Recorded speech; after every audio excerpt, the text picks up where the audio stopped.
Her in the orange shirt, and then you. Okay? Yes, please. Thank you, Deacon. I'm a teacher, bringing my students here.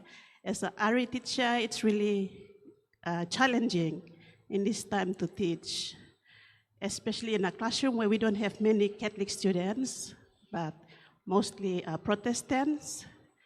And now in the city, in my school, we have a lot of SDAs. And there's this challenge between Sabbath and Sunday worship. Where did Christianity go wrong to bring in Sabbath, Sunday worship when we should be worshiping like the Jews on Sabbath 7 day, which is Saturday? All right, so we Catholics don't have a Sabbath. Sabbath is Jewish. We don't have a Sabbath. We don't celebrate the Sabbath. Okay? That's a Jewish thing. All right? So what we celebrate is the 8th day. Right? So Sunday, right? Then Monday, Tuesday, Wednesday, Thursday, Friday, Saturday, and then the next Sunday is called the 8th day.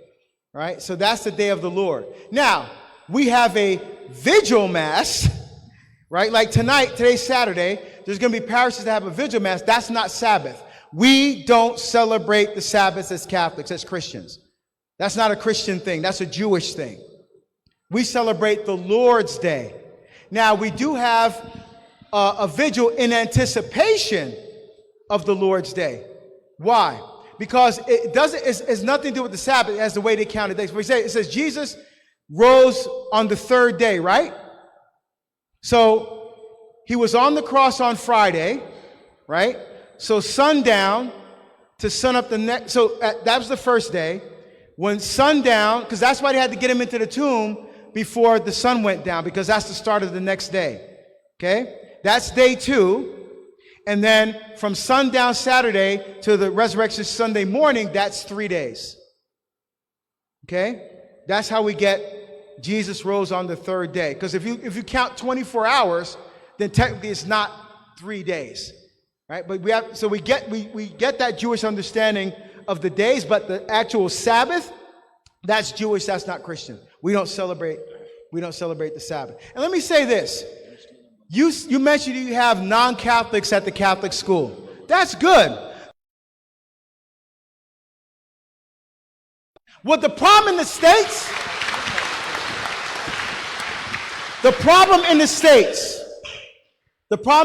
for a lot of Catholic schools, they say, oh, we have a lot of people who aren't Catholic. Well, let's stop having Mass every week, and let's stop, take the kids out of uniforms, because they cater to the population, and they lost their identity. You think if you went to a Muslim school, that the Muslims would say, oh, we have Christians here now.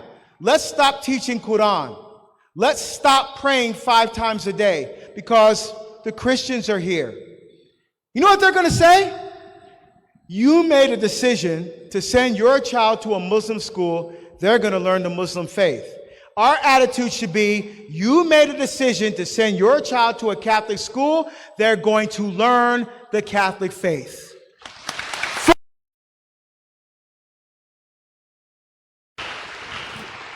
Full stop.